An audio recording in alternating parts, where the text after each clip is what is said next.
Baik, maka tanpa berlama-lama, mari kita lanjutkan bahasan kita. Sekarang kita melanjutkan ke ayat 9, masih dari ayat 9 ya.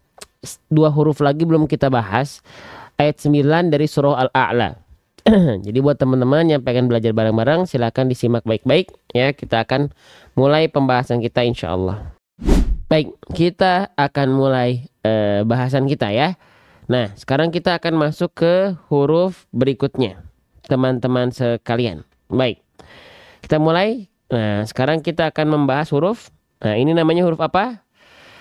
Kita mesti tahu nama asli huruf hijaiyah ya. Jangan sampai ketika tahunya hanya ketika dia berharokat saja. Oke. Ini namanya adalah huruf kaf. Nama asli hurufnya adalah huruf kaf. Jadi jangan sampai di antara teman-teman ada yang bilang bahwasannya ini adalah huruf K. Nah, jadi nggak ada huruf hijaiyah yang namanya adalah huruf K ya. Oke. Nah, ini namanya huruf kaf. Ya, huruf kaf.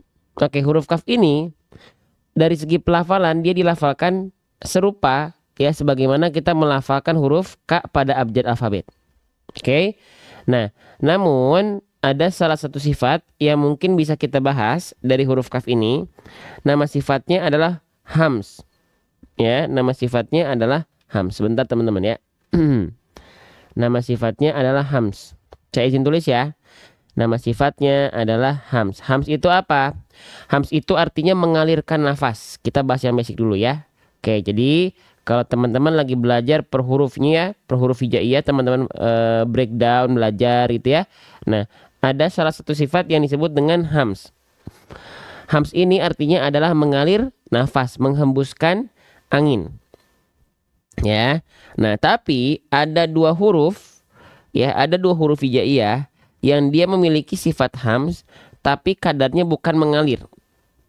Yaitu huruf kaf dan huruf ta. Huruf kaf dan huruf ta itu memiliki sifat hams. Ya, tapi kadarnya keluar dari kodratnya, yaitu bukan mengalir nafas. Oke. Nah, bukan mengalir nafas.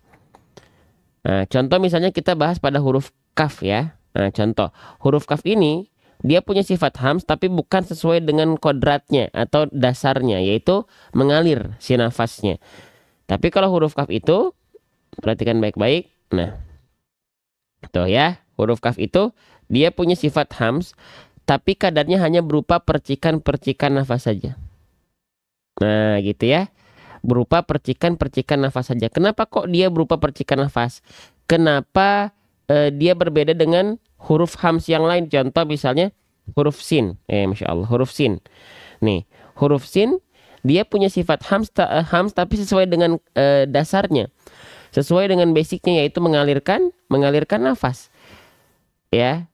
Sa, si, su, as. Itu kan huruf sin ketika dia mengeluarkan nafas, ya pasti dia mengalir, si nafasnya itu mengalir. Tidak hanya berupa percikan, karena memang basic hams itu mengalir nafas. Contoh perhatikan, tuh, ketika kita lafalkan dia nafasnya mengalir dengan deras. Sa, si, su, bas, as. Nah, itu ya, dia kan mengalir. Contoh misalnya huruf yang lain. Contohnya misalnya huruf apa ya? Huruf fa. Nih, huruf fa dia punya sifat hams. Tuh ya. Nah, kadarnya pasti hams itu mengalir nafas. Tuh, kalau kita lafalkan, tuh ya, mengalirkan nafasnya dengan deras. Nah, itu hams. Tapi kenapa untuk huruf kaf dan ta, khususnya kaf yang sedang kita bahas, kenapa dia hanya berupa percikan nafas? Enggak seperti yang tadi. Oke, kita mulai dari yang mengalir nafas. Contohnya tadi kita contohkan huruf sin dan huruf fa. Huruf sin dan huruf fa punya sifat hams tapi kadarnya dia mengalir nafas. Kenapa dia kadar nafasnya bisa mengalir sesuai dengan dasarnya? Karena sifat hams itu kan dasarnya mengalir nafas tuh. Kenapa? Karena dia disandingkan pasti dengan sifat rohwah. Tuh ya. Jadi kalau dia punya sifat mengalir nafas, itu pasti dia dari segi suara mengalir juga gitu. Kadarnya mengalir juga si suaranya. Faham nggak sampai sini? Fa punya sifat mengalir nafas, karena dari segi suara dia mengalir juga. Oke. Fa fi fu baf, buktinya apa? Ketika kita lafalkan keluarkan hembusan angin, keluarkan nafasnya, maka di saat yang bersamaan kita bisa mendengar suaranya ikut mengalir. Wah, gitu ya. Jadi ketika nafasnya kita rasakan menyentuh ke telapak tangan kita, ya bahwasannya itu menandakan dia betul-betul mengalir. Di saat yang sama telinga kita merespon suara nafasnya itu mengalir. Faham? Fa, fi, fu, af, gitu. Atau contoh lainnya. Misalnya tadi kita contohkan huruf sin. Oh, huruf sin, kenapa dia mengalir nafas? Pasti dia disandingkan dengan sifat yang namanya rokhwah, mengalir suara. Ya, oke. Nah, ketika kita lafalkan dialirkan nafasnya, dia juga di saat yang bersamaan kita dengar suaranya atau nafasnya ada aliran suara yang mengalir. Contoh, tuh ya, jadi satu paket ya. Kalau dia kadar nafasnya mengalir, pasti dari segi suara mengalir juga suaranya. Atau sifatnya namanya adalah rokhwah. Sa, si, su, gitu. Paham sampai sini? Nah, sekarang kembali lagi kalau misalnya huruf ta atau huruf kaf yang sedang kita bahas, kenapa sifat hamznya itu tidak mengalir nafasnya? Nah, oke, kita lihat ya untuk huruf kaf ya.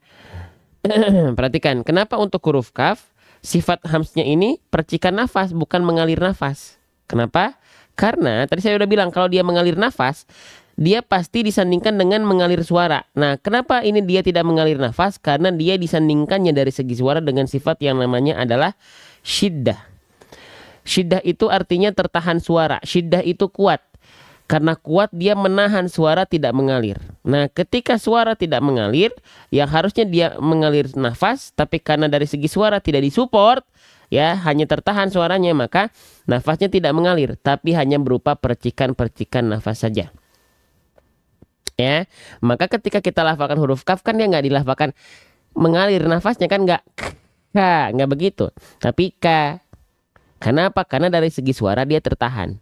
Kakiku ak tuh dia tertahan dulu kan, nggak nggak begitu kan, suaranya nggak mengalir, suaranya tertahan sehingga si nafas ikut hanya berupa percikan nafas saja ya. Gitu ya. Paham sampai sini? Waalaikumsalam warahmatullahi wabarakatuh. Teman-teman sahabat-sahabat Quran sekalian yang insya Allah semoga selalu senantiasa dalam cinta dan rahmat Allah ya, selalu diberikan kebahagiaan bukan hanya di dunia tapi di akhirat. Dan semoga teman-teman yang sudah mengupayakan ya meluangkan waktunya buat Quran, meluangkan finansialnya buat Quran, meluangkan tenaganya untuk mensyiarkan konten-konten Quran, sehingga cahaya Quran ini insya Allah terus meluas karena wasilah teman-teman berupaya. Semoga Allah kasih pahala jariah buat teman-teman ya. Oke, kita lanjut teman-teman sekalian ya. Allah tidak pernah tidur untuk menyaksikan segala bentuk amal solih teman-teman sekecil apapun. Dan para malaikat tidak pernah tidur untuk menulis segala bentuk amal solih teman-teman sekecil apapun. Ya, jangan kira itu akan luput dari pengawasan Allah Subhanahu wa taala. Lanjut. Ya.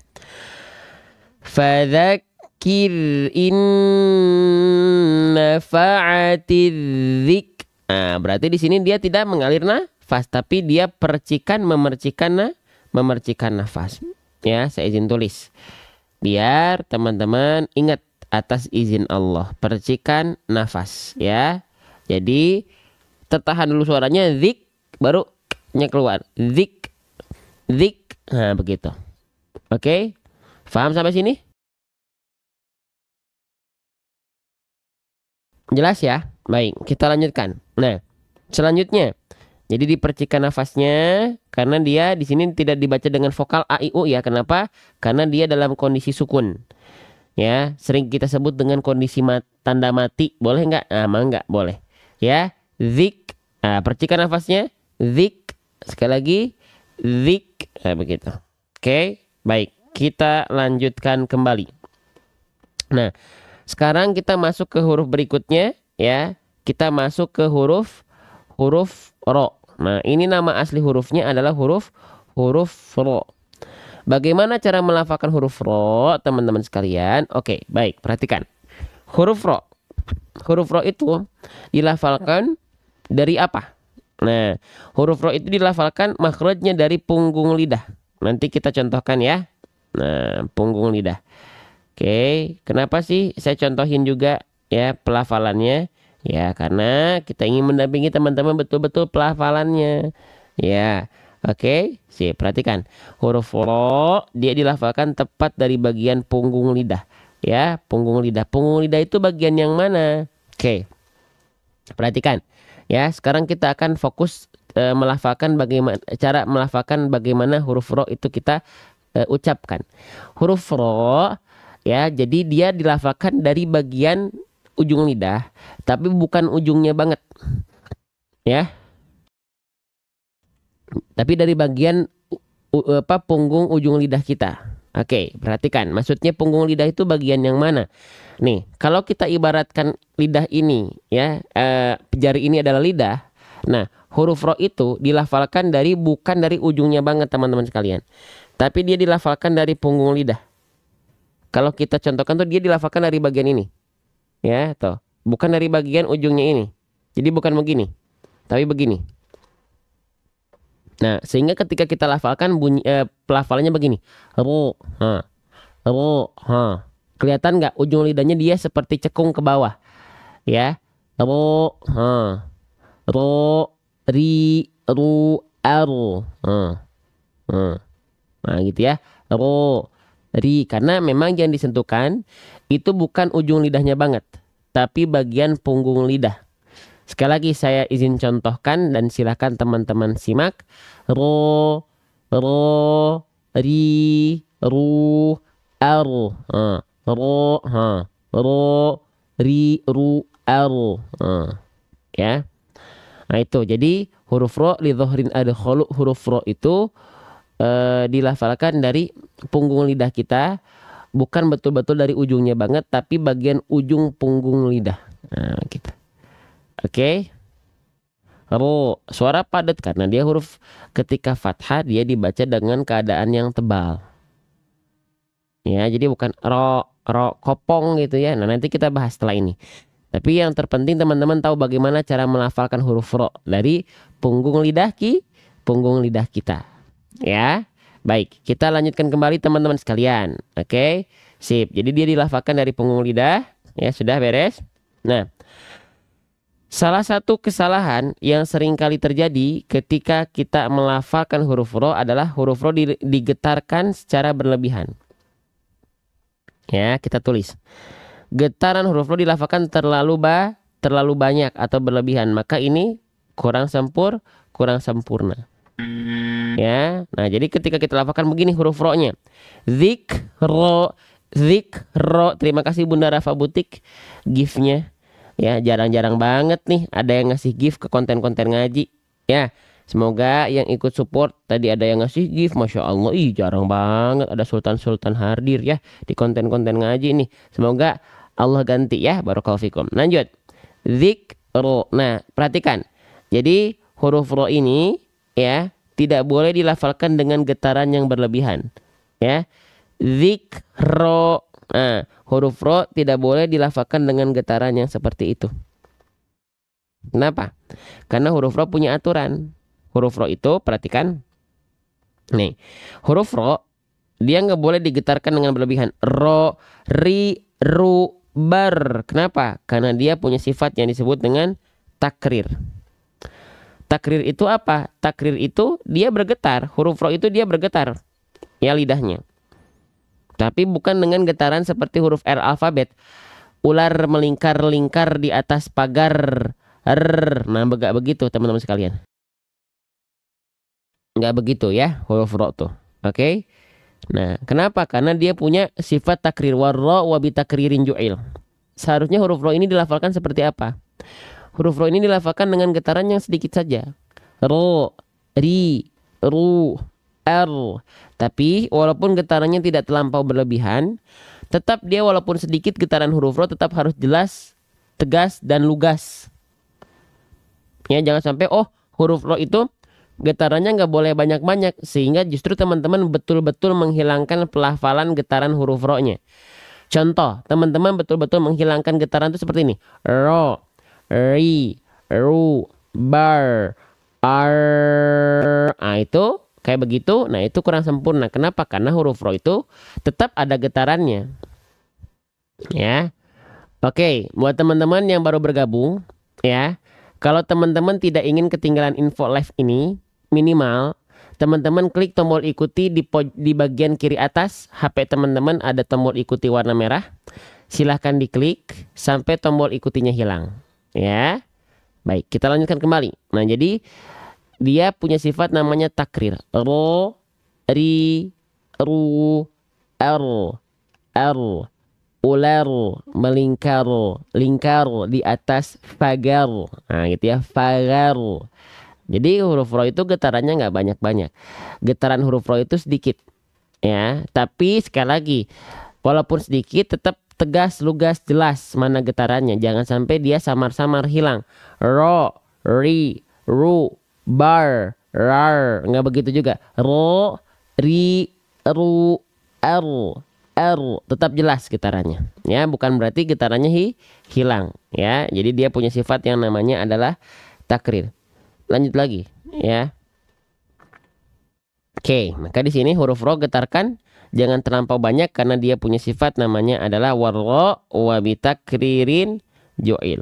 Nah, ya. Jadi yang getarannya masih banyak-banyak dikontrol, ya. Dikontrol. Lanjut. Oke. Zikru. Sekarang huruf ro-nya berharokat. Ini harokat apa namanya? Ini adalah harokat fathah tapi versi tegak. Kan harokat fathah yang basic itu fathahnya miring begini. Ya. Nah, kalau ini fathahnya tegak. Nah, kalau kita mendapati ada huruf hijaiyah apapun yang berharokat fathah, dibacanya dengan vokal A atau vokal I atau vokal U. Basicnya dulu teman-teman. Huruf yang dia berharokat fathah, itu basicnya dibaca dengan vokal A, dengan vokal I, atau dengan vokal U, teman-teman sekalian. Dengan vokal A. Baik. Pertanyaan saya, kenapa huruf ro di sini ketika dia berharokat fathah, kenapa nggak dibaca zikra? Kenapa tidak dengan vokal A? Tapi malah sering kita dengar dia condong kepada vokal O. Kenapa? Ayo, kenapa? Padahal kan dia hurufnya berharokat fathah, vokal A dong harusnya. Tapi kenapa kita malah melafalkan dia dengan vokal O? Karena huruf ro itu ketika dia berharokat fathah, ya, baik fathahnya yang begini, baik fathahnya yang begini, sama-sama fathah, maka dia harus dibaca dengan keadaan yang tebal. Nah, begitu ya. Huruf ro itu ketika dia berharokat fathah, dia mesti dibaca dengan keadaan yang tebal. Ya. Oh, berarti Bang, kalau huruf tebal itu ketika dia berharokat fathah, bunyi vokalnya bukan A ya, tapi vokal O. Betul. Seperti itu, ya. Nah, sekarang, ya. Kalau vokal A berarti dia huruf yang tipis ya Bang. Betul, kebalikannya huruf tebal. Kalau dia ketika fathah bunyi vokalnya adalah A, maka dia termasuk ke dalam huruf yang tipis. A, ba, ta, sa, ja, ha, da, za, dan seterusnya. Tapi kalau teman-teman mendapati ada huruf yang ketika fathah bunyi vokalnya adalah O, maka itu adalah huruf yang tebal. Beres ya sampai sini ya. Nah, pertanyaannya, kenapa Bang? Ya. Kenapa Bang huruf ro itu ketika fathah kenapa dia bisa dibaca tebal? Kenapa dia dibaca tebal? Gimana cara menebalkannya? Nah, apakah cara menebalkan vokal O di sini kita lafalkan dengan cara betul-betul sengaja mengokkan dengan cara membulatkan bibir kita, memonyongkan bibir kita seperti ini? Ro, ro, ro. Nah, apakah dengan cara dimonyongkan, dimuncungkan seperti itu? Nah, ternyata bunyi vokal O yang dihasilkan pada huruf tebal yang berharokat fathah, kenapa nggak A tapi vokal O? Bukan karena kita menyengajakan bunyi pelafalannya dengan memonyongkan mulut kita membentuk seperti vokal O macam ini. Ro, ro. Oke, lantas harus seperti apa kita melafalkan huruf tebal? Baik, kita kenalan. Ya, biar kita nggak asal lewat. Oke. Boleh saya lanjutkan? Perhatikan baik-baik teman-teman sekalian. Nah, di sini ya, perhatikan. Jadi, huruf tebal itu, kenapa dia bisa mengubah vokal A pada fathah menjadi vokal O? Huruf tebal itu tidak dilafalkan dengan cara MM ya, sekali lagi ya. Huruf tebal, vokal O, tidak dilafalkan dengan cara maju mulutnya, monyong mulutnya, muncung mulutnya, manyun mulutnya. Tidak dengan cara MM, tidak dengan cara seperti itu. Tapi huruf tebal itu dia bisa dibaca dengan menjadi vokal O, perhatikan ya. Huruf tebal itu dia punya sifat yang namanya adalah isti'la. Ya, jadi huruf tebal atau huruf yang harus dibaca tebal tidak mungkin punya sifat isti'la ini. Karena yang membuat huruf itu tebal vokal O itu sifat isti'lanya. Ya. Oke. Nah, isti'la itu artinya apa? Sering kita sebut isti'la itu dengan kata apa? PLN. PLN di sini bukan perusahaan listrik negara, bukan. Tapi pangkal lidah naik. Oke, perhatikan. Perhatikan teman-teman sekalian. Ya. Huruf ro itu dia bisa dibaca beberapa keadaan harus tipis, harus tebal. Nah, ketika huruf ro harus dibaca tebal, perhatikan, dia memiliki salah satu sifat yang disebut dengan tadi apa ketika dia tebal? Isti'la. Nah, apa itu isti'la? Isti'la itu artinya adalah PLN, pangkal lidah kita naik. Nah, pangkal lidah itu bagian yang saya tunjuk teman-teman nih. Ini pangkal lidah. Nah, ketika kita mengangkat bagian pangkal lidah kita, ya, maka vokal A pada huruf tebal tuh akan berubah menjadi vokal O. Tanpa harus kita monyongin mulut. Nah, tanpa harus kita memuncungkan mulut. Mencucuk mulutnya nggak perlu. Karena tidak ada hubungannya. Halo, paham? Pagi ini gimana nih semangatnya? Nah, paham ya? Jadi di buku apa dia dilafalkan. Sekali lagi tidak memonyongkan mulut. Tuh, monyong nggak mulutnya? Enggak. Tapi vokal O-nya dihasilkan, lihat, karena pangkal lidah diangkat. Nah, maka mulut kita cukup buka mulut saja teman-teman sekalian. Ya, mulut kita hanya cukup dibuka mulutnya saja. Hanya cukup dibuka mulutnya saja teman-teman sekalian. Ya, perhatikan. Ya, kita buka mulut. Kalau kita hanya buka mulut tanpa mengangkat bagian pangkal lidah atau isti'la, maka dia vokalnya akan A. Dia vokalnya akan A. Perhatikan. Ra. Ra. Ra. Ya. Vokalnya akan A. Ra. Ra. Ra. Nah. Lalu bagaimana tadi cara menebalkan huruf tebal? Angkat bagian pangkal lidah. Kita sebut dengan PLN. Pangkal lidah naik. Sifatnya namanya isti'la. Nah, maka bunyi yang asalnya seperti ini, ra, ra, menjadi ru, ru, ru. Kalau nggak pakai pangkal lidah, ra, ra, bunyinya pasti A. Karena basic fathah itu A.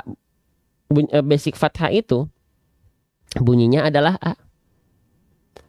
Kalau kita tidak mengangkat bagian pangkal lidah, bunyi vokalnya pasti A, ra, ra. Tapi angkat bagian pangkal lidah. Ru, ru, ru, ya, bunyi vokalnya akan condong kepada vokal O lah. Itulah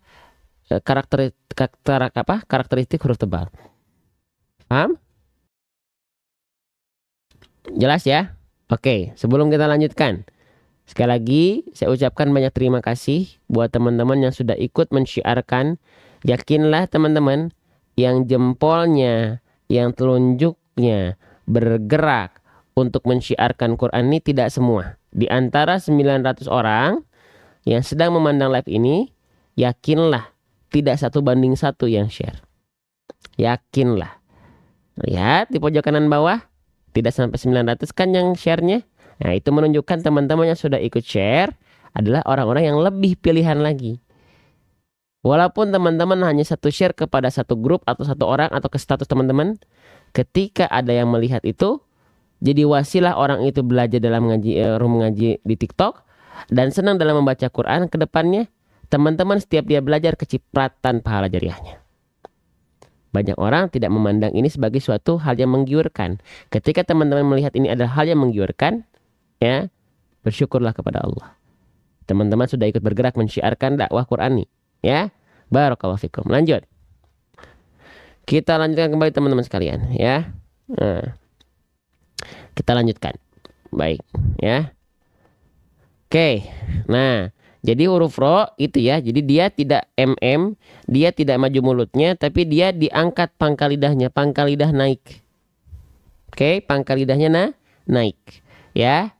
Oke, kita lanjutkan kembali teman-teman sekalian, ya. Beres, sip. Nah, jadi nggak ada monyong-monyong di sini. Vokal O itu tidak dimonyongkan.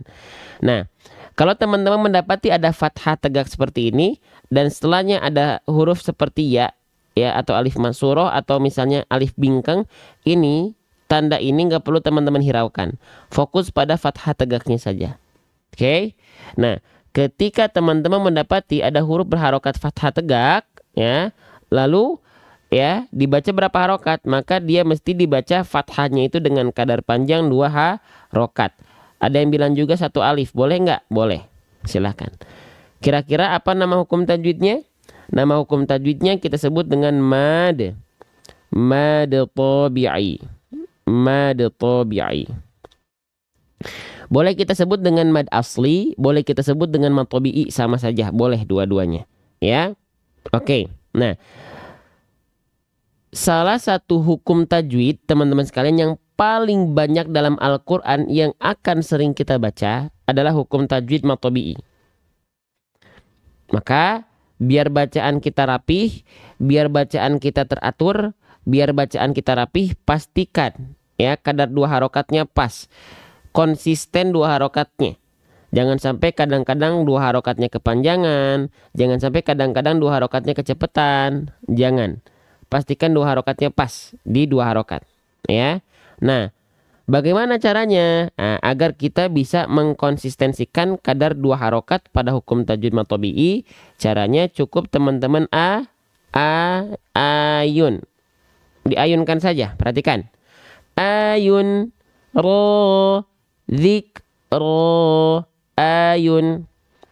Nah, ini perihal mad tabi'i ketika kita berhenti ini karena ini di akhir ayat.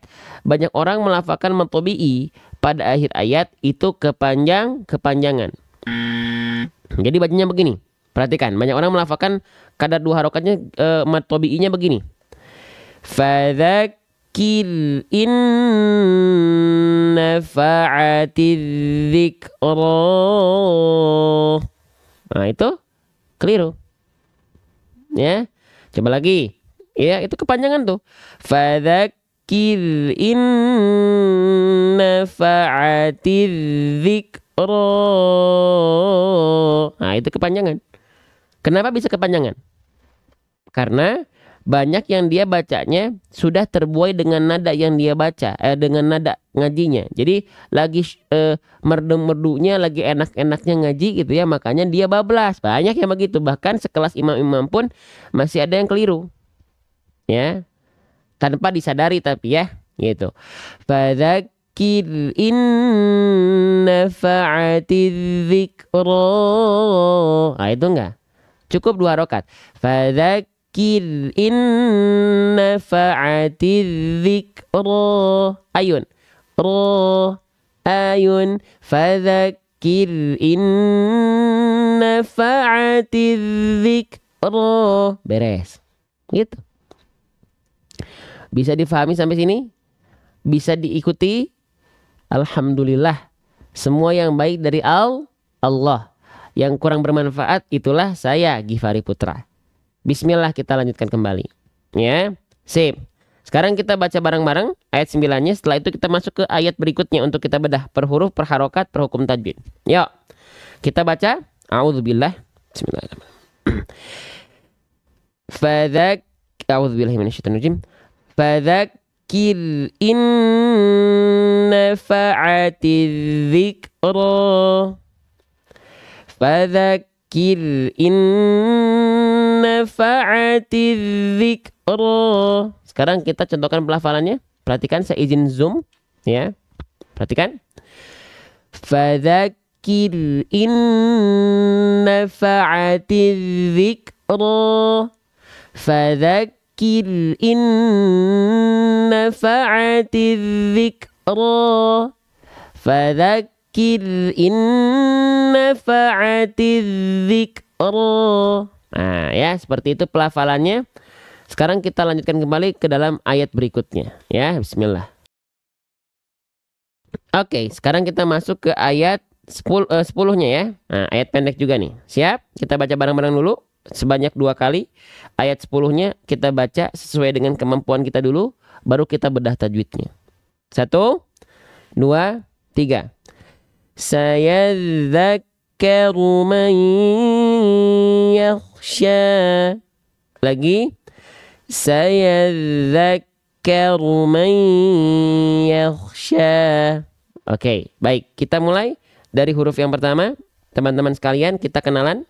Ini huruf apa namanya? Nama asli dari huruf yang saya blok dengan warna hijau.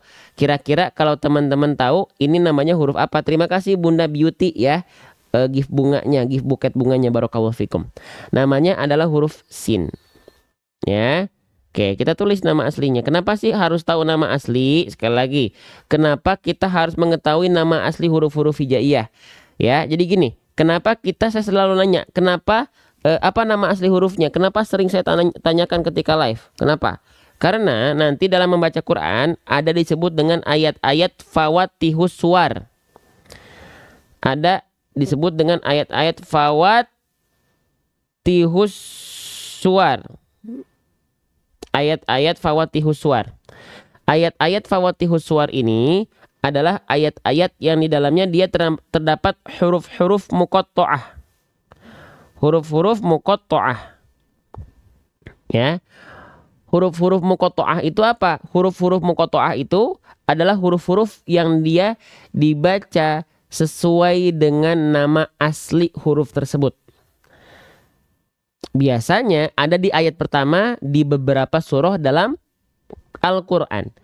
Contohnya adalah surah Al-Baqarah. Kita tidak membaca awal surah Al-Baqarah dengan seperti ini. Alama.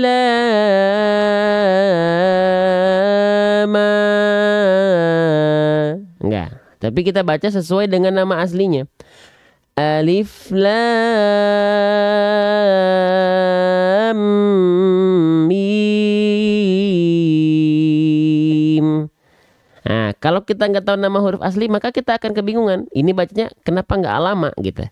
Maka penting sekali ketika nanti contoh ayat-ayat fawatihus suwar yang ada huruf-huruf muqatta'ah, huruf-huruf yang dibaca sesuai dengan nama aslinya. Di awal surah ya biasanya. Beberapa surah. Contoh misalnya huruf surah Maryam. Kan nggak kita baca Kahaya'aso.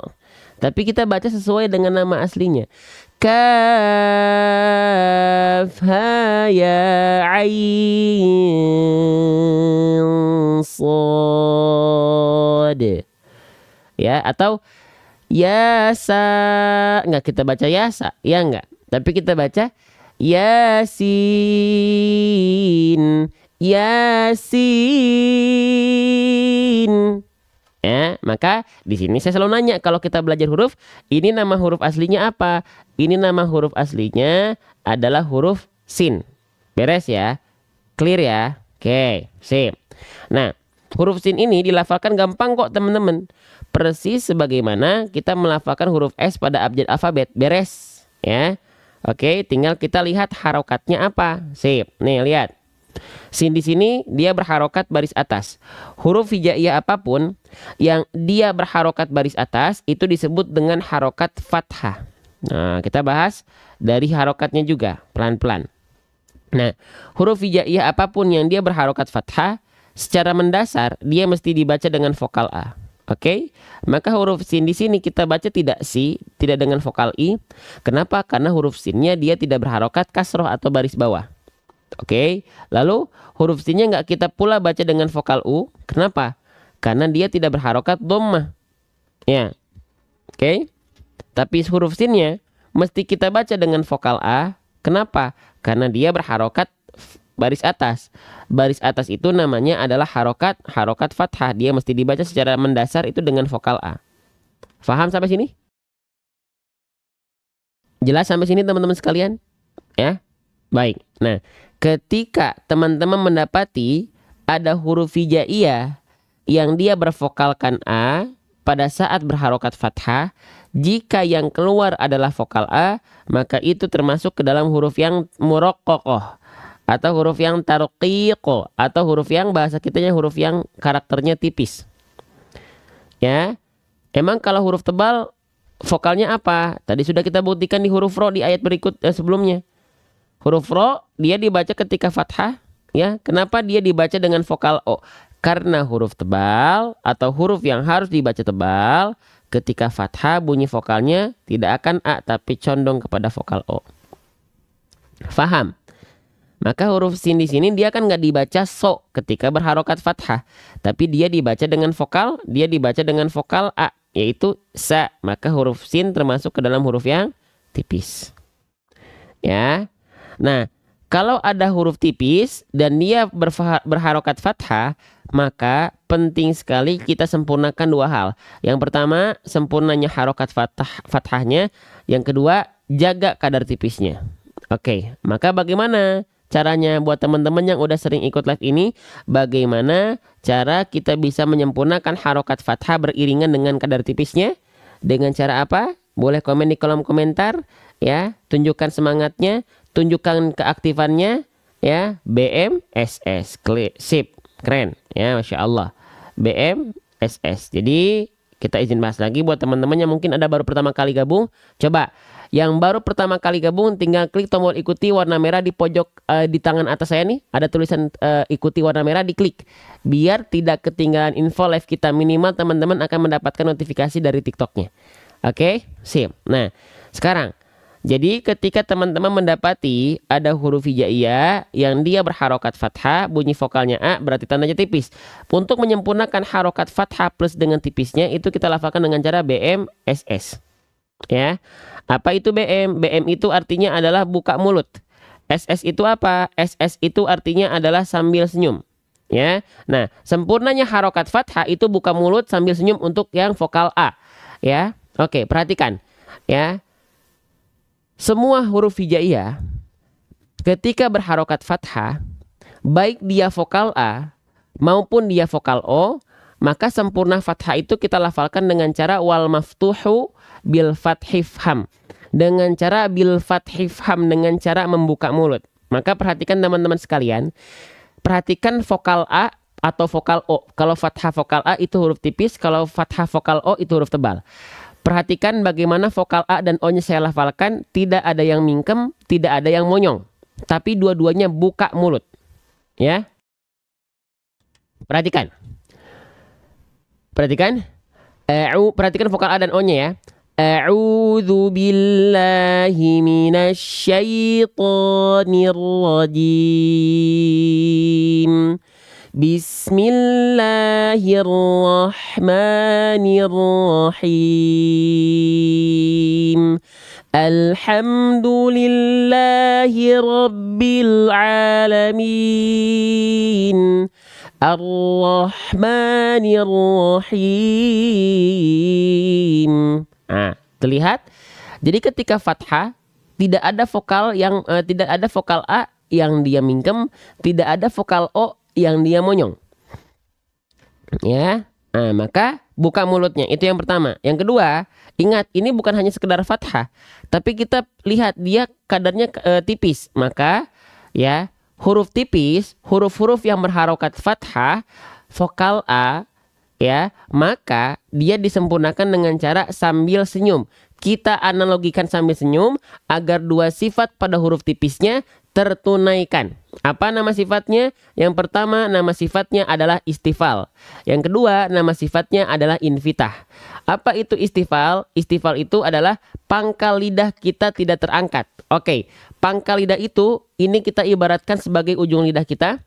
Ini tengah lidah kita, nah ini bagian pangkal lidah kita. Huruf tipis pangkal lidahnya terhampar rileks di bawah.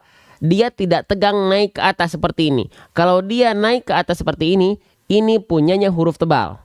Huruf tebal ketika fathah bunyi vokalnya tidak A tapi condong kepada vokal O karena impact dari pangkal lidah yang naik. Nama sifatnya isti'la.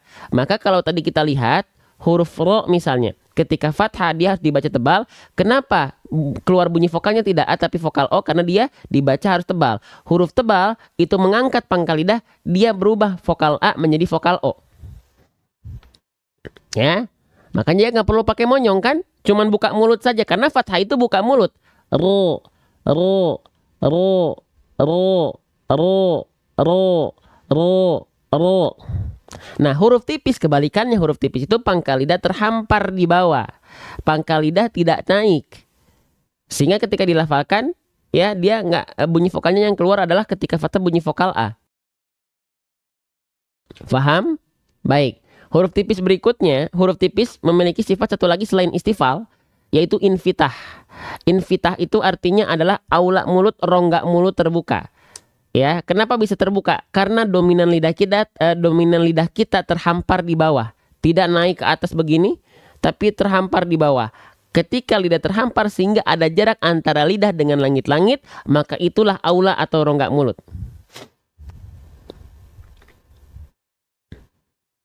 Halo, assalamualaikum. Nah, dua sifat itu baik istifal ataupun infitah, dia akan sangat tertunaikan, ya. Istifal pangkal lidah naik, tidak naik, terhampar atau turun. Lalu infitah aula mulut terbuka biasanya kita analogikan sambil senyum. Agar apa? Agar dua sifat tadi tertunaikan. Sekarang kita coba buktikan. Ya, tadi dalam ayat kita sedang membahas sin berharokat fathah, sin sa, berarti dengan keadaan yang tipis karena dia dibaca dengan vokal A. Maka kita buktikan kalau kita hanya sekedar membuka mulut dan tidak diberikan senyuman sedikit, maka bunyi vokalnya seperti ini. Sa, sa, sa, sa, sa. Bandingkan dengan kalau kita senyum sedikit. Sa, sa, sa, sa. Bedakan dengan yang tadi. Sa, sa, sa. Dengan sa, sa. Terasa tidak perbedaannya? Silahkan aktif di kolom komentar. 1000 orang sedang memandang live ini. Saya doakan teman-teman semua yang sedang belajar, Allah mudahkan dalam belajarnya, Allah istiqomahkan dengan Al-Quran, sampai kelak berpulang kepada Allah dengan husnul khotimah bersama Quran. Tapi saya doakan lebih buat teman-teman yang jempol dan telunjuk atau jari jemarinya sudah bantu tap layar di pojok kiri atas. Sudah berapa ratus ribu tuh? Itu bentuk wujud cinta teman-teman dengan dakwah Quran ini. Ya, yang pengen dapat pahala jariah lebih, lihat di pojok kanan bawah. Ada tanda panah. Ada tanda panah. Teman-teman yang sudah mencatat akunnya, men-share ya ke statusnya, ke perorangan, ke grup, terima kasih. Allah tidak pernah tidur. Allah tidak akan pernah luput dan lengah dengan segala bentuk amal solih teman-teman. Dan para malaikat tidak akan pernah lelah untuk mencatat segala bentuk amal solih teman-teman sekalian. Sekecil apapun. Ya, lanjut. Oke, jadi kita lanjutkan kembali teman-teman sekalian. Ya, sa. Jadi dia dibaca tipis, jangan so, tapi sa. Sa, sa. Ya. Oke, kita lanjutkan kembali teman-teman sekalian. Ya, ini saya izin hapus. Ya. Oke. Saya. Oke, selanjutnya ya. Ini huruf apa teman-teman sekalian? Huruf yang saya blok dengan warna hijau, ini ada bentuk seperti mangkok, tapi ada titik 2 di bawah. Kalau titik 2-nya di bawah mangkok, itu namanya huruf ya. Huruf ya. Tapi kalau misalnya titik 2-nya ada di atas mangkok, maka itu namanya huruf ta. Jangan sampai keliru lagi. Ya. Oke. Ya, gitu ya. Oke. Saya gitu. Nah, selanjutnya, huruf ya ini dilafalkan mudah atau gampang? Mudah atau gampang? Mudah atau sulit? Mudah, karena huruf ya ini cara melafalkannya persis sebagaimana teman-teman melafalkan abjad alfabet huruf Y. Ya udah, itu huruf ya. Senatural itu huruf ya dilafalkan. Ya. Oke. Ya, lanjut lagi. Kita nggak banyak bahas untuk huruf ya. Senatural itu. Ya, lafalkan huruf ya alfabet. Ya-nya di sini sama ya, dia berharokat baris atas fathah vokal A, maka dia tipis ya. Kalau vokal A tipis, BMSS juga sama ya. Jadi jangan sampai dilafalkan ya, ya. Jangan bukan hanya buka mulut saja ya, tapi senyumin. Ya, ya, saya. Jelas. Tipisnya dapat, fathahnya jelas, A-nya clear. Bukan saya, tapi saya. Saya, saya. Sambil senyum sedikit. Ya. Lanjut. Nah, selanjutnya kembali ke pembahasan huruf berikutnya. Ini boleh kita bahas lagi. Kemarin sudah kita bahas sih. Kita bahas lagi ya. Nah, kita ulang-ulang saja. Nah, ini namanya adalah huruf dzal. Ingat, saya akan selalu mengenalkan teman-teman dengan nama asli hurufnya. Ya.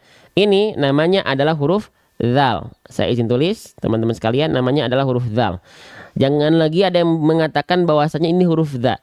Tidak ada huruf hijaiyah yang namanya adalah huruf dza. Ya, ini namanya adalah huruf dzal. Bagaimana cara kita melafalkan huruf dzal, teman-teman sekalian? Huruf dzal ini ada 4 hal yang teman-teman harus perhatikan. Kita bahas dari kesalahan dulu ya, biar teman-teman tahu apa aja sih ketidaksempurnaan ketika kita melafalkan huruf dzal. Oke?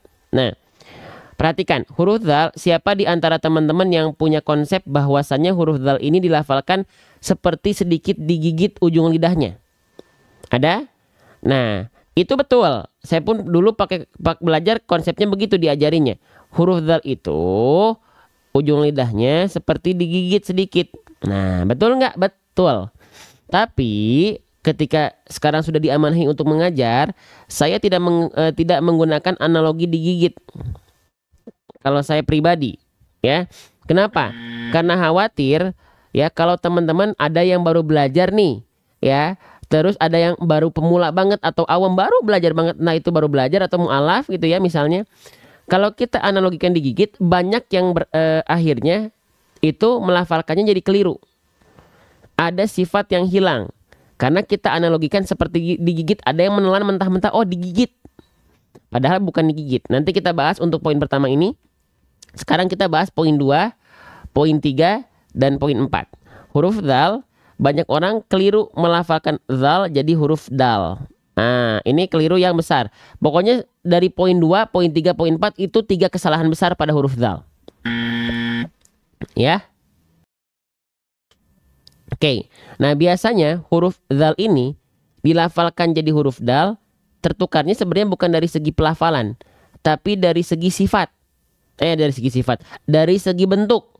Huruf dal dan huruf dal itu bedanya cuma titik. Nah, jadi banyak orang melafalkan saya dakaru itu karena menganggap yang ada titiknya itu dal, yang nggak ada titiknya itu zal, tertukar. Nah, jangan. Ini kalau sudah menukar huruf, ya kesalahannya levelnya nih menukar huruf nih. Kategorinya menukar huruf nih. Nah, kalau menukar huruf berarti sudah sama dengan merubah struktur kata. Nah, kalau sudah struktur kata yang berubah, maka makna ayat yang akan tergadaikan. Gitu ya. Jadi jangan tertukar mana huruf zal, mana huruf dal. Itu yang pertama, kesalahan besar pertama di poin kedua. Kesalahan besar kedua di poin ketiga yaitu banyak orang melafalkannya menjadi huruf zai. Huruf zai, dan ini yang paling sering biasanya nih. Ya, yang harusnya kita baca saya za. Banyak orang melafalkannya saya za. Nah, jadi zai. Ini salah besar kedua nih di poin ketiga. Kenapa? Karena zal bukan zai. Ini zazizu. Kalau zal bukan begitu. Nanti kita jelaskan bagaimana cara melafalkan zal, ya. Oke, jadi zal ya, huruf yang ini tidak dilafalkan begini. Zazizubaz. Enggak begitu ya. Oke, lanjut lagi. Yang terakhir, banyak juga di antara kita yang melafalkan huruf dzal, dia berubah menjadi huruf jim. Ya, berubah menjadi huruf jim. Ini pun kesalahan besar yang ketiga pada poin keempat. Ya, biasanya pada kalimat apa coba? Pada kalimat yang harusnya kita baca zalika, tapi kita baca jalika. Atau pada ayat ini yang harusnya kita baca saya zakaru. Banyak orang melafalkan saya zakaru, saya zakaru, saya dakaru. Nah, itu 3 kesalahan besar yang seringkali terjadi ketika kita melafalkan huruf dzal. Ya. Nah, sekarang maka bagaimana cara melafalkan huruf dzal yang seharusnya? Tadi sudah kita bahas barusan yang salah-salahnya atau yang kurang sempurnanya. Maka perhatikan baik-baik. Cara menyempurnakan huruf dzal, teman-teman sekalian, perhatikan baik-baik nih, ya. Oke, perhatikan. Nih. Jadi pertama, huruf dzal itu tidak dilafalkan, ingat bukan betul-betul digigit. Kalau ada yang memberikan konsep dzal itu seperti digigit, oke, itu betul. Tapi saya tidak menggunakan analogi tersebut karena apa? Karena khawatir ada teman-teman yang pemula atau awam baru belajar itu menganggap dzal itu betul-betul digigit. Kalau dzal ujung lidahnya betul-betul digigit, maka akan ada sifat yang hilang dari huruf dzal. Apa itu? Sifat rokhwa yang berubah menjadi syiddah. Rokhwa itu artinya adalah mengalir suaranya. Syiddah itu artinya adalah tertahan suaranya. Nah, maka biar nggak tertahan suaranya, biar dia rokhwa mengalir suara, bagaimana? Bukan digigit ujung lidahnya. Tapi apa? Ujung lidah kita perhatikan, disentuhkan tipis-tipis ke ujung gigi seri atas. Disentuhkan saja, ditoel. Ditoel itu apa? Ditoel itu apa bahasa Indonesianya? Disentuh saja. Disenggol sedikit saja. Ya, begini. Perhatikan. Za, zi, Zu. Jadi terlihat ujung lidah kita disentuhkan ke ujung gigi seri atas kita, dicolek ya.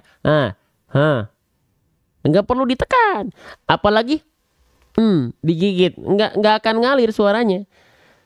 Jadi kita menyentuhkan sedikit bagian ujung lidah ke ujung gigi seri atas itu, biar suara kita mengalir. Ketika kita sentuhkan nih ujung lidah kita ke ujung gigi seri atas kita, dia akan mengalir suaranya. Tapi kalau kita gigit jadinya hilang. Hilang.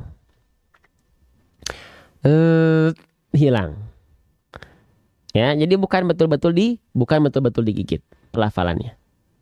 Paham sampai sini? Nempel lidahnya. Betul. Ya, bukan digigit. Ya, bukan digigit, enggak digigit, ya. Oke. Sip, ya. Kita lanjutkan kembali. Sekali lagi saya ucapkan, siapapun teman-teman yang telah mencatatkan akunnya ikut berkontribusi dalam penyebaran konten ini, ya, baik dengan tap-tap layar yang nggak berhenti tap-tap layarnya, sambil nonton sambil tap-tap layar, nggak berhenti jari jemarinya, ya. Semoga Allah ganti capeknya teman-teman, ya. Oke. Konten-konten yang tersiarkan gitu itu adalah konten-konten yang penontonnya aktif, tidak pasif, ya. Oke. Maka saya ucapkan banyak terima kasih. Barakallahu fikum, ya. Oke, kita lanjutkan kembali teman-teman sekalian. Nah, kita lanjutkan. Saya za. Jadi dia mengalir suaranya, tidak terputus, tidak terhenti, tertahan. Saya nggak begitu. Oke, lanjut. Nah, itu huruf zal. Zalnya sama ya, harokat fathah baris atas. Kalau vokalnya adalah kalau fathah vokal A, maka dia huruf tipis BMSS ya.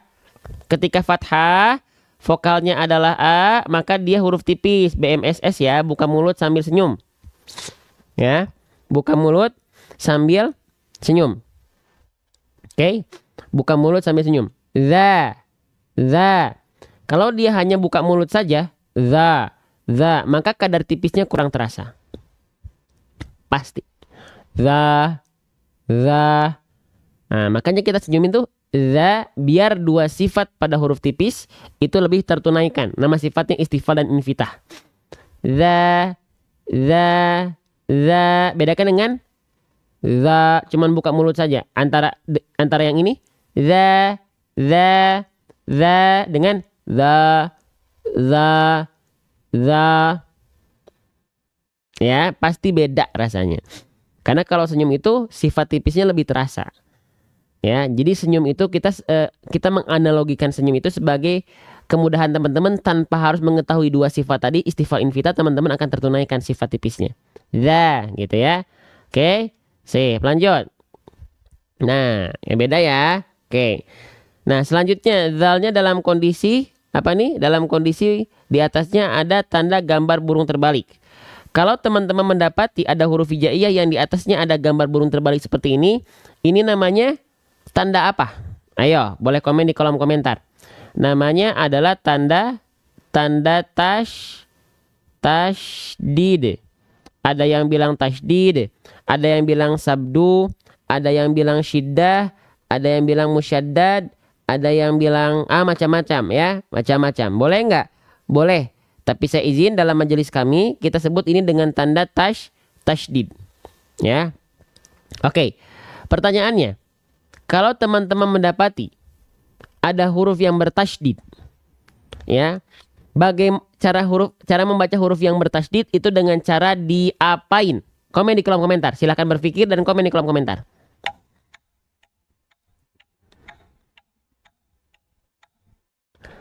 Huruf yang bertasydid harus kita lafalkan dengan cara ditekan, teman-teman sekalian. Ditekan. Ya, jangan sampai ada yang bilang ditahan nggak nih?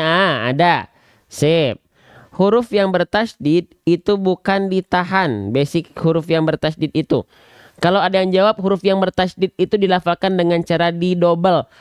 Iya, konsep tasydid itu seperti mendobel huruf. Tapi didobel itu konkret pelafalannya gimana sih? Di double tuh gimana? Gitu ya. Harus jelas. Ditekan.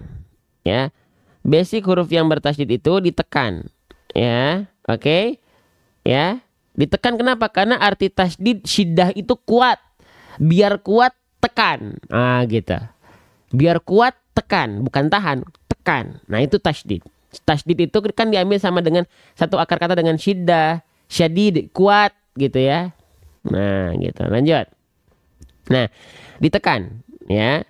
Kecuali, Bang, setahu saya huruf yang bertasydid itu ditahan, Bang. Oke, kecuali dua huruf. Apa? Huruf nun, huruf nun dan huruf mim ketika bertasydid, oke, dia harus ditahan. 2 harokat. Kenapa? Karena ada ahkamu tajwid di sana, ada hukum tajwid. Apa namanya? Gunnah. Ada yang bilang gunnah asliyah, ada yang bilang wajibul gunnah, ada yang bilang tajibul gunnah, ada yang bilang gunnah akmal, mangga. Tapi ingat, huruf yang bertasydid yang ditahan cuma 2 huruf aja, huruf nun dan mim. Karena ada hukum gunnah. Contoh, nun bertasydid, tahan bacaannya 2 harokat. Inna. Ya.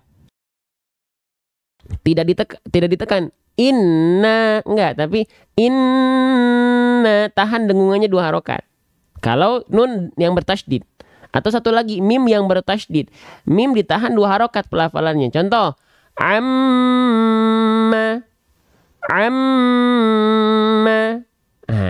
Tapi hanya 2 huruf itu aja yang bertasydid yang ditahan. Ya, sisanya tidak ditahan. Ya, sebelum kita lanjutkan, 1.700 orang. Buat teman-teman yang baru pertama kali gabung di live ini dan gak pengen ketinggalan info, minimal klik tombol ikuti yang belum follow warna merah di pojok kiri atas sampai tombol ikuti warna merahnya hilang. Terima kasih. Oke, kembali lagi. Jadi huruf yang bertasydid yang harus ditahan 2 harokat hanya huruf nun dan mim. Inna, amma, beres. Di luar itu cukup kita lafalkan tasydid itu dengan cara tekan saja, beres ya. Contoh. Perhatikan ya.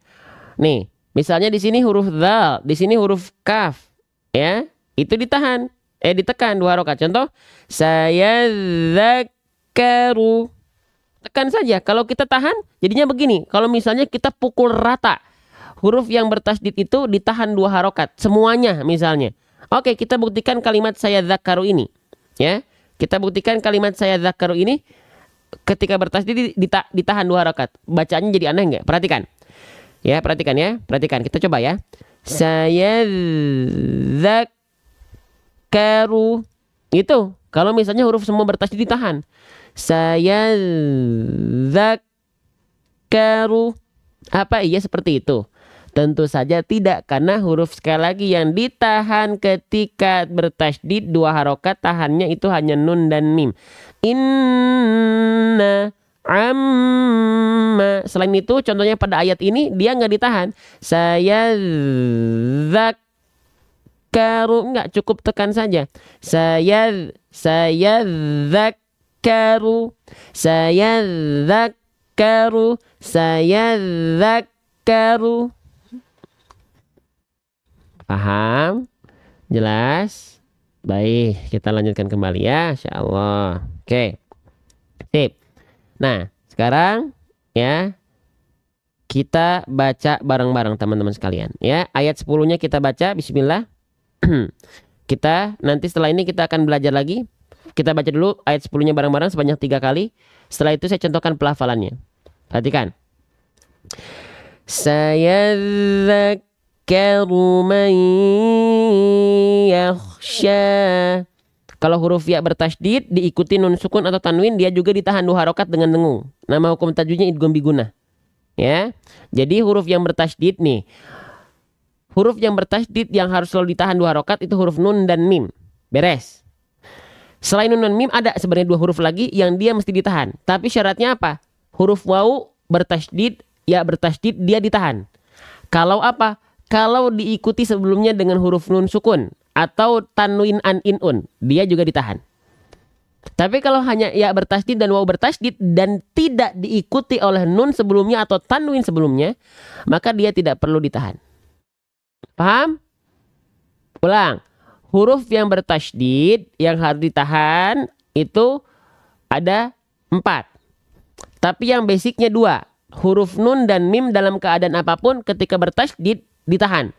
Inna, amma. Nah, di luar nun dan mim ada 2 huruf lagi sebenarnya, yaitu huruf waw dan ya. Bertasydid itu ditahan jika diikuti oleh nun sukun atau diikuti oleh tanwin an in un. Faham? Contohnya di sini. Di sini ada huruf ya nih. Tapi dia berarti nggak ditahan kan Bang? Iya, nggak ditahan. Kecuali ketika ya tasdidnya diikuti nun sukun atau tanwin, maka dia ditahan.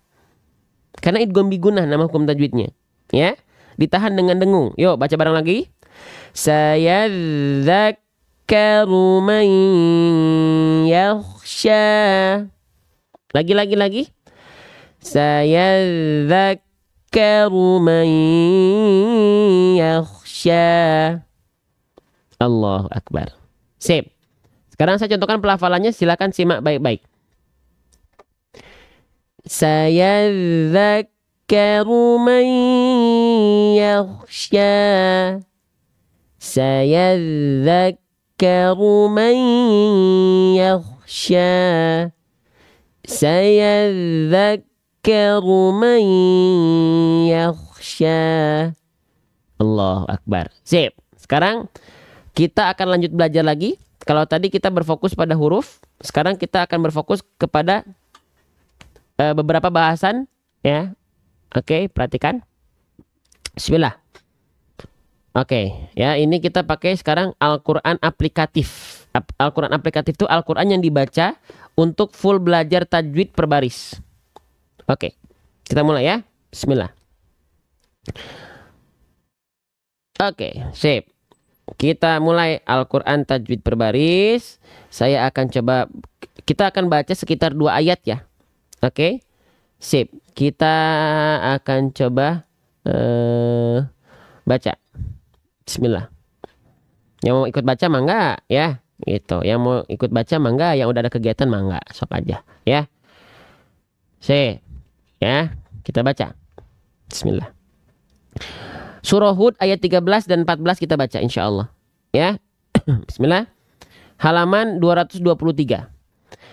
A'udzu billahi minasyaitonir rajim.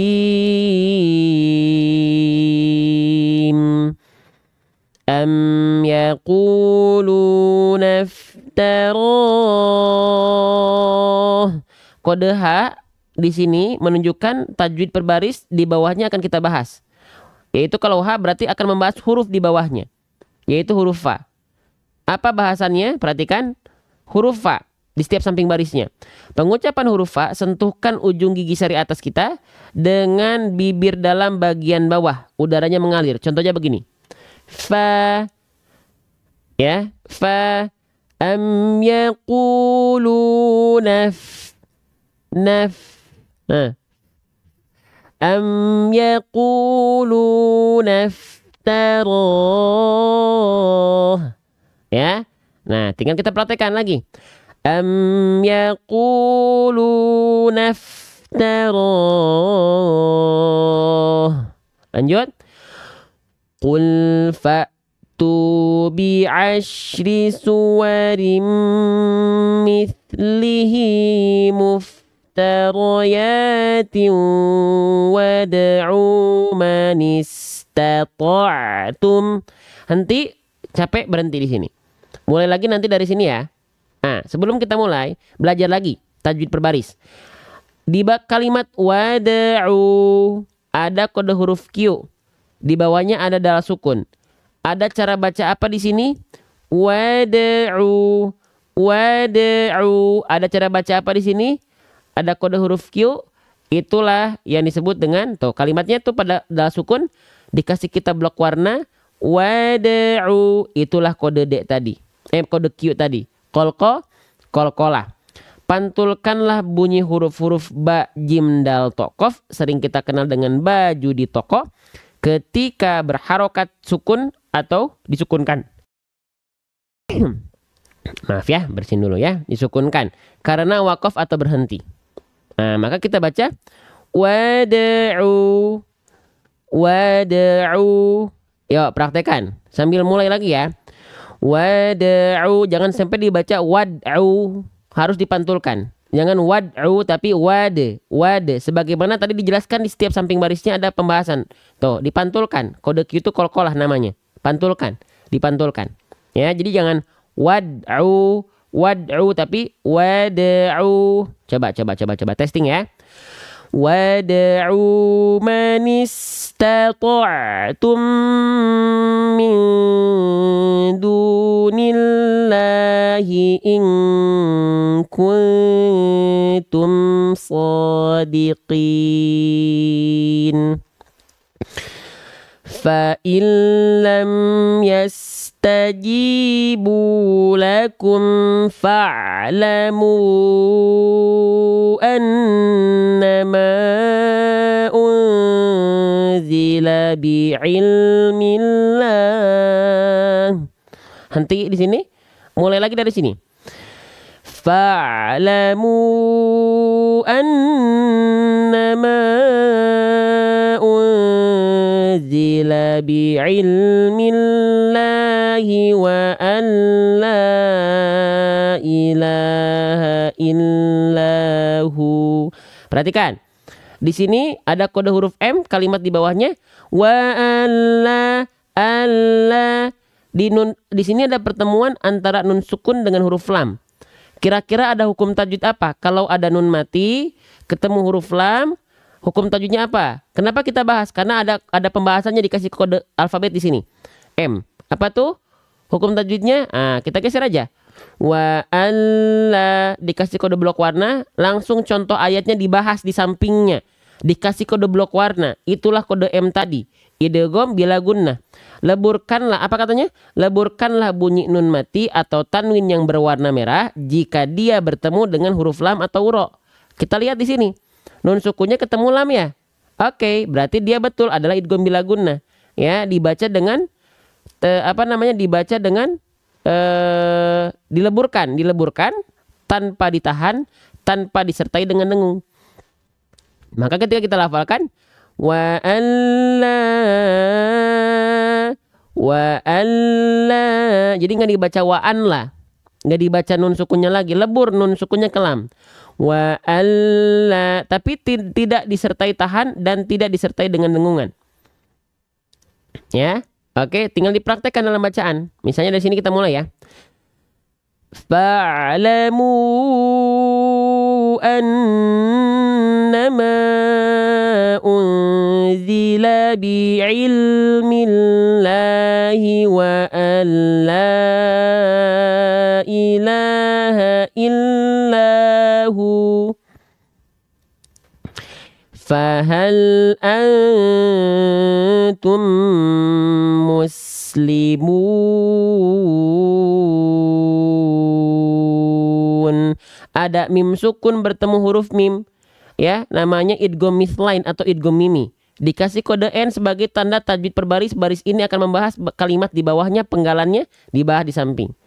Antum muslimun.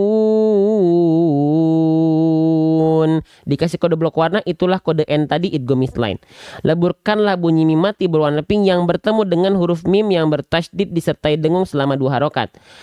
Antum muslimun. Antum muslimun. Tinggal kita praktekkan.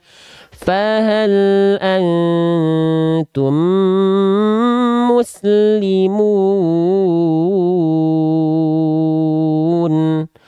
Sadaqallahul azim.